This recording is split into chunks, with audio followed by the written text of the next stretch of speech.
अभी तक समझ नहीं आया कोई बात नहीं, अभी यहाँ से समझिए, यहाँ से पूरा समझ आ जाएगा, 100% गारंटी। देखिए यहाँ से देखिए, उत्क्रमण या अभिक्रिया, उदाहरण के साथ समझिए, ऐसी अभिक्रिया जो दोनों दिशाओं में होती है। ठीक है, उत्क्रमण या अभिक्रिया ऐसी अभिक्रिया जो दोनों दिशाओं में होती है। अभिक्रियाएं NH4Cl तीर NH3 प्लस HCl, ये कौन सी अभिक्रिया है? नहीं समझ आ रहा है, कोई बात नहीं, समझ आएगा, अभी समझ आएगा ये कौन सी, पहचानना भी समझेंगे कि कौन सी अभिक्रिया है, पहचानना भी समझ आएगा ये कौन सी अभिक्रिया है। देखिए ध्यान से देखिए, यहाँ पे ध्यान दीजिए, देखिए NH4। हेलो फ्रेंड्स, एक बार फिर से हमारे वीडियो में स्वागत है। आज का हमारा टॉपिक है रासायनिक अभिक्रिया कितने प्रकार की होती है।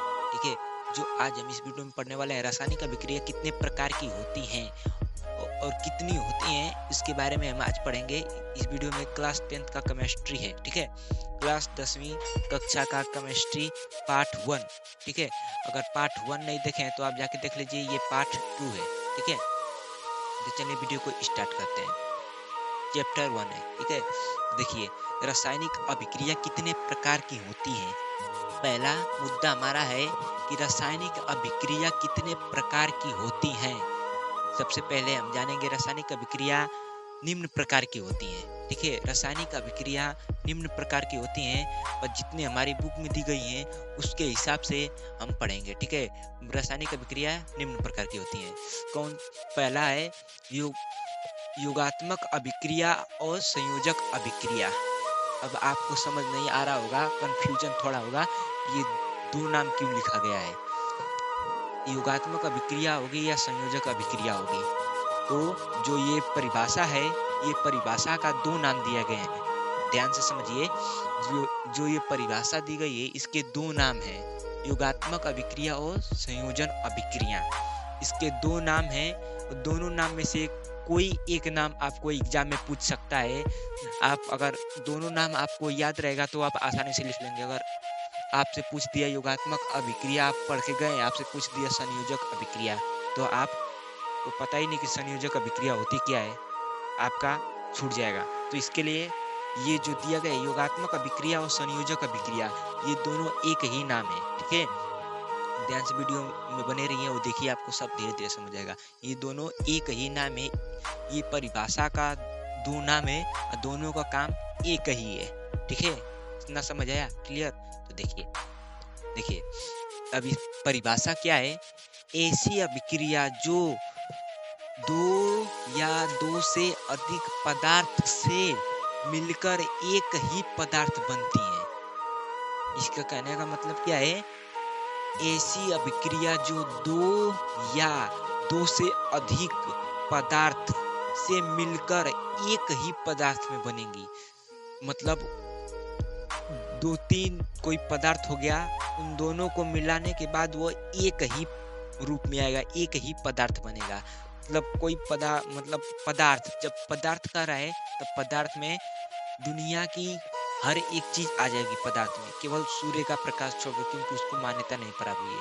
दुनिया में हर एक चीज जिसमें भार होता है वो पदार्थ होता है, जिसमें भार होता है वो पदार्थ होता है। आप भी पदार्थ हैं, हम भी पदार्थ हैं, ये भी पदार्थ है, ये बोर्ड भी पदार्थ है, सब पदार्थ है।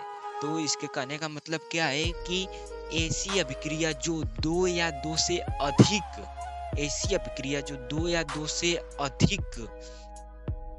दो से अधिक पदार्थ से मिलकर एक ही पदार्थ बनती हैं। दो हो या दो से अधिक मिलकर एक ही पदार्थ बनेंगे। जैसे में आप कोई सामान खरीदने गए, उदाहरण के तौर पर समझिए, कोई सामान खरीदने गए, 2 रुपए का लिए, 4 रुपए का लिए, 6 रुपए का लिए। ठीक है, 6 रुपए का लिए और फिर से 2 रुपए का लिए। अब ये सब क्या, 4 5 6 हो गया, 7 8 8 6 14, ये सब मिलकर क्या हुआ, बनाना एक। इतने सारा ये सब पदार्थ मिलकर एक ही बनाना, एक ही। आप कोई भी सामान लिए, उन सबको जोड़ने के बाद एक ही आया, तो ये क्या कि दो या दो से अधिक पदार्थ मिलने पर एक ही पदार्थ बनता है। ये आपका योगात्मक अभिक्रिया या संयोजक अभिक्रिया हो गई। ठीक है, क्लियर, समझ आया? धन्यवाद।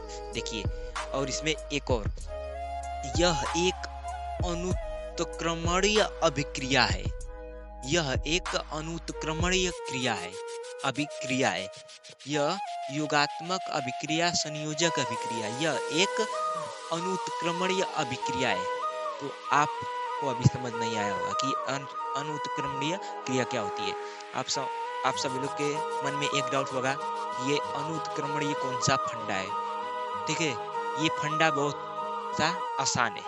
जो ये अनुत्क्रमणीय का फंडा है, ये बहुत आसान है।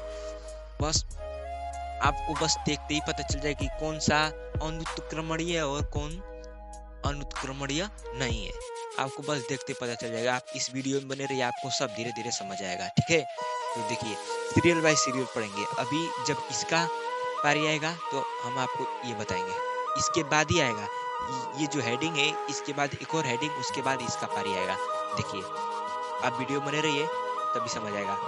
अब इसका आपको एक उदाहरण दे देते हैं, कैसे कैसे हुआ। देखिए, उदाहरण के साथ आपको हम बताएंगे। देखिए, योगात्मक अभिक्रिया ऐसी अभिक्रिया जो दो या दो से अधिक पदार्थ से मिलकर एक ही पदार्थ बनती है। तो यहाँ पे देखिए, एक पदार्थ ये, एक पदार्थ ये, हाइड्रोजन ऑक्सीजन। ठीक है, एक पदार्थ ये, एक पदार्थ ये, प्लस इन दोनों को जोड़ने के बाद क्या प्राप्त हुआ? एक ही पदार्थ। ये दो अलग अलग पदार्थ है, लेकिन इनको जोड़ने के बाद एक पदार्थ प्राप्त हुआ, H2O, पानी का सूत्र। ठीक है, एक ही पदार्थ प्राप्त हुआ, और इसको हम तीर के माध्यम से दर्शाएंगे। अब तीर के माध्यम से क्यों दर्शाएंगे और इसका क्या नाम है, इसका क्या कार्य है, तीर के माध्यम से दर्शाएंगे, उसको क्या कहलाएगा, वो पार्ट 1 में हम आपको बताए हैं। पार्ट 1 का वीडियो डिस्क्रिप्शन बॉक्स में लिंक दे देंगे, आप वहां से जाके देख लेना। देखिए, इतना क्लियर समझ आ गया? अब आपके मन में एक डाउट होगा कि यह अनुत्क्रमणीय का फंडा क्या है, तो टेंशन मत लीजिए, ये भी आपको समझ आएगा, इसी वीडियो में बताएंगे। देखिए, अब इतना आपका क्लियर समझ आ गया, तो चलिए दूसरे पे चलते हैं। देखिए, दूसरी हेडिंग पे चलते हैं। ये देखिए, पहली हेडिंग हमारी योगात्मक अभिक्रिया या संयोजक अभिक्रिया था। अब दूसरी क्या है? ये संयोजक अभिक्रिया है ना, इसका उल्टा होगा वियोजन अभिक्रिया। इन दोनों में से कोई एक को लिख सकते हैं, और दूसरा जो हमारी हेडिंग होगी वो होगी वियोजन अभिक्रिया। तो वियोजन अभिक्रिया क्या होती है? जस्ट इसका अपोजिट। वियोजन अभिक्रिया क्या? संयोजन का अपोजिट, उल्टा। ठीक है, विलोम शब्द। संयोजन का विलोम शब्द वियोजन। अब उसका कार्य क्या है, चलिए उसके परिभाषा के साथ जानेंगे, उसका कार्य क्या है। तो वीडियो में बने रहिए, तभी आपको समझ आएगा। ये ध्यान से, यहाँ पे हमारा हेडिंग वियोजन अभिक्रिया। वियोजन अभिक्रिया क्या होती है? देखिए, ध्यान से देखिए, यहाँ पे वियोजन अभिक्रिया ऐसी अभिक्रिया जो दो या दो से अधिक, ऐसी अभिक्रिया जो दो या दो से अधिक पदार्थ को एक भाग में तोड़ देती है।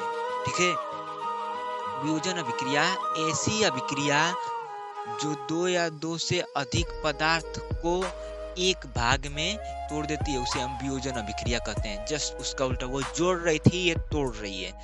जो हमारा योगात्मक था वो जोड़ रहा था, और जो वियोजन है वो तोड़ रहा है, उसका अपोजिट है। तो ध्यान से देखिए, ऐसी अभिक्रिया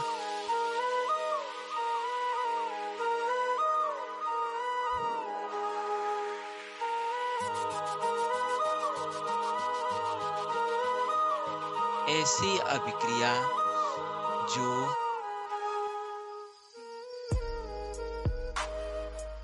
कोई पदार्थ को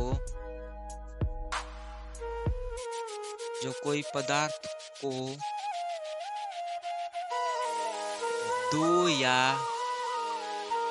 दो से अधिक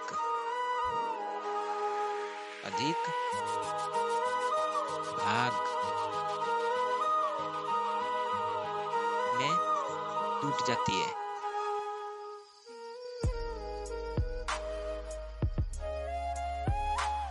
दो या दो से अधिक भाग में टूट जाती है। ठीक है, उसे हम वियोजक अभिक्रिया कहते हैं। क्या? वियोजक अभिक्रिया किसे कहते हैं?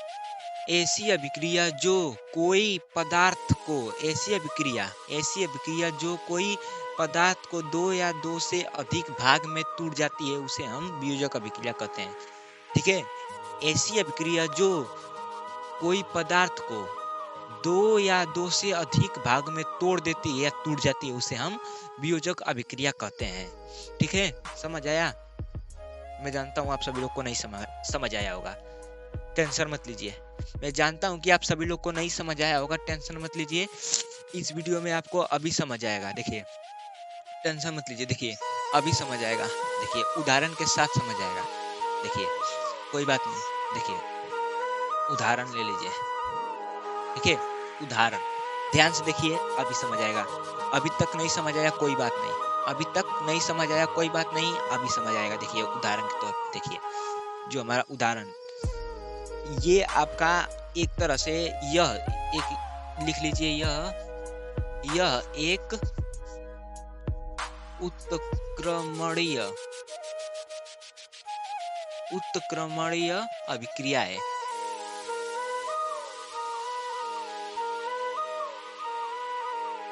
ठीक है, उदाहरण के तौर पे यह एक उत्क्रमणीय अभिक्रिया है।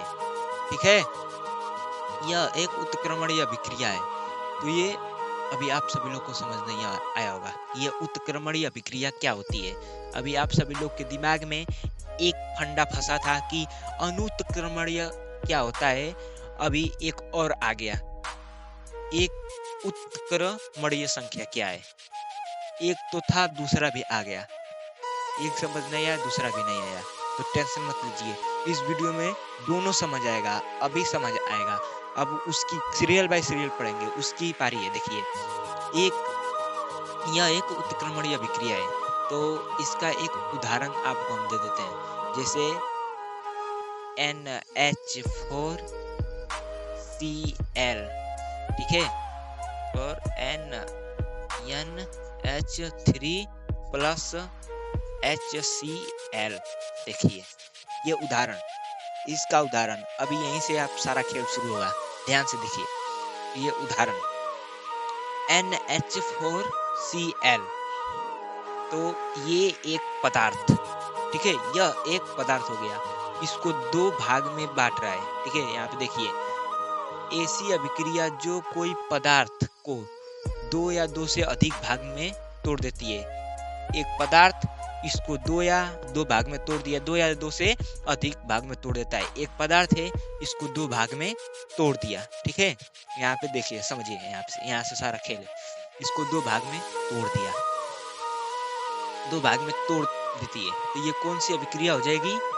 ये वियोजन अभिक्रिया हो जाएगी। अब वियोजन अभिक्रिया हो जाएगी, ठीक है, इसको दो भाग में तोड़ दिया, तो भी आपके दिमाग में एक और सवाल होगा, कि यहाँ पे दो तीर क्यों लगाया गया है। यहाँ पे दो तीर क्यों लगाया गया है? क्योंकि जो योगात्मक में था उसमें एक ही तीर लगाया गया था, तो सारा फंडा यही है, सारा फंडा हल होगा, क्योंकि ये तीर का फंडा ये उत्क्रमणीय और अनुत्क्रमणीय का सारा खेल है। तो चलिए समझते हैं कि अनुत्क्रमणीय और उत्क्रमणीय का खेल क्या है। तो यहीं से सारा खेल शुरू होगा। देखिए ध्यान से देखिए, खेल में आप इसको समझेंगे। ये क्यों दो तीर लगाया गया है, पहले ये समझ लीजिए। दो तीर क्योंकि ये एक पदार्थ को दो पदार्थ में तोड़ रहा है और दो पदार्थ को एक पदार्थ में तोड़ दे रहा है, मतलब एक पदार्थ में जोड़ दे रहा है। ये यहाँ पे तोड़ रहा है, ये दोनों जुड़कर एक बना दे रहे हैं। ये एक होकर ये दो में तोड़ दे रहा है, ये दोनों एक होकर इसको एक बना दे रहे हैं। तो एक तरह से उदाहरण के तौर पे समझिए कि जैसे एक रिचार्जेबल बैटरी होती है और एक रिचार्जेबल नहीं होती है। जो रिचार्जेबल होती है उसकी बैटरी खत्म होने के बाद हम फिर से उसको चार्ज कर सकते हैं, और फिर से खत्म होगी फिर से चार्ज कर सकते हैं। लेकिन जो रिचार्जेबल नहीं होती है, एक बार बैटरी खत्म तो उसको फेंक देंगे कबाड़े में, कोई काम नहीं उसका। एक तरह से मोबाइल भी हमारा हो गया, मोबाइल फोन, जिससे बैटरी खत्म होती है तो उसको हम चार्ज कर लेते हैं। तो वो कौन सा हो जाएगा? वो हो जाएगा उत्क्रमणीय अभिक्रिया हो जाएगी हमारी मोबाइल। जो चार्ज होती है और फिर से खत्म हो जाती है, उत्क्रमणीय हो जाता है। तो ये एक तरह से इसमें बदलता है, ये इसमें बदलता है, तो ये कौन सा अभिक्रिया? ये उत्क्रमणीय अभिक्रिया हो जाएगी। ठीक है, तो चलिए सबसे पहले उत्क्रमणीय अभिक्रिया की परिभाषा जान लेते हैं। उत्क्रमणीय अभिक्रिया का परिभाषा क्या होता है, तो देखिए अब यहाँ पे उत्क्रमणीय अभिक्रिया और अनुत्क्रमणीय अभिक्रिया। ठीक है, उत्क्रमणीय अभिक्रिया और अनुत्क्रमणीय अभिक्रिया, अब दोनों में अब समझिए क्या अंतर है और क्या अंतर नहीं है। ठीक है, अब यहाँ से समझिए, अभी तक समझ नहीं आया कोई बात नहीं, अभी तक समझ नहीं आया कोई बात नहीं, अभी यहाँ से समझिए, यहाँ से पूरा समझ आ जाएगा, 100% गारंटी। देखिए यहाँ से देखिए, उत्क्रमणीय अभिक्रिया उदाहरण के साथ समझिए, ऐसी अभिक्रिया जो दोनों दिशाओं में होती है। ठीक है, उत्क्रमणीय अभिक्रिया ऐसी अभिक्रिया जो दोनों दिशाओं में होती है, और अनुत्क्रमणीय अभिक्रिया ऐसी अभिक्रिया जो एक ही दिशा में होती है, जो एक ही दिशा में होती है। ठीक है, तो देखिए इन दोनों का उदाहरण, पहले का और दूसरे का। तब ये बताइए कि ये कौन सी अभिक्रिया है। NH4Cl तीर NH3 + HCl, ये कौन सी अभिक्रिया है? नहीं समझ आ रहा है, कोई बात नहीं, समझ आएगा, अभी समझ आएगा ये कौन सी, पहचानना भी समझेंगे कि कौन सी अभिक्रिया है, पहचानना भी समझ आएगा ये कौन सी अभिक्रिया है। देखिए ध्यान से देखिए, यहाँ पे ध्यान दीजिए, देखिए NH4Cl, ये देखिए उत्क्रमणीय अभिक्रिया, इसमें क्या कह रहा है, ऐसी अभिक्रिया जो दोनों दिशाओं में होती है। अब यहाँ दिमाग लगाइए, कह रहा है कि ऐसी अभिक्रिया जो दोनों दिशाओं में होती है, तो इसमें दोनों दिशा में ये, देखिए ये दोनों दिशा में है, तो ये कौन सी अभिक्रिया हो जाएगी, ये उत्क्रमणीय अभिक्रिया हो जाएगी। क्यों, ये दोनों दिशाओं में है। देखिए अगर एक पदार्थ इसको दो भाग में बांट दे रहा है, एक पदार्थ इसको दो भाग में बांट दे रहा है, ये दोनों पदार्थ एक भाग में भी हो जा रहा है। लेकिन अनुत्क्रमणीय अभिक्रिया में ऐसी अभिक्रिया जो एक ही दिशा में होती है, यहाँ का सारा फंडा देखिए, ऐसी अभिक्रिया जो एक ही दिशा में होती है, सारा खेल यहीं का है। देखिए एक पदार्थ दो पदार्थ, एक पदार्थ बन रहा है, दो पदार्थ मिलकर एक पदार्थ बन रहा है, दो पदार्थ मिलकर एक पदार्थ बन रहा है, तो कौन सी अभिक्रिया हो जाएगी, अनुत्क्रमणीय अभिक्रिया हो जाएगी। ऐसा अभिक्रिया जो एक ही दिशा में होती है, ये एक ही दिशा में है, देखिए एक ही दिशा में है, ये दो मिलकर एक बन रहा है, तो ये एक ही दिशा में है, इससे मिलकर ये नहीं बन सकता है क्योंकि ये एक ही दिशा में जा रही है, और ये इससे मिलकर ये बन सकता है, इन दोनों से मिलकर ये बन सकता है, तो ये कौन सी अभिक्रिया हो जाएगी, ये उत्क्रमणीय अभिक्रिया हो जाएगी, और ये अनुत्क्रमणीय अभिक्रिया हो जाएगी। ठीक है, यही था इन दोनों में अंतर। उम्मीद करता हूँ अब समझ आ गया होगा। वीडियो पसंद आई हो तो चैनल को सब्सक्राइब करके बेल आइकन को ऑल पे दबा दीजिए, क्योंकि पार्ट 3 इस वीडियो पे आपको मिलेगी। चलिए मिलते हैं नेक्स्ट वीडियो में।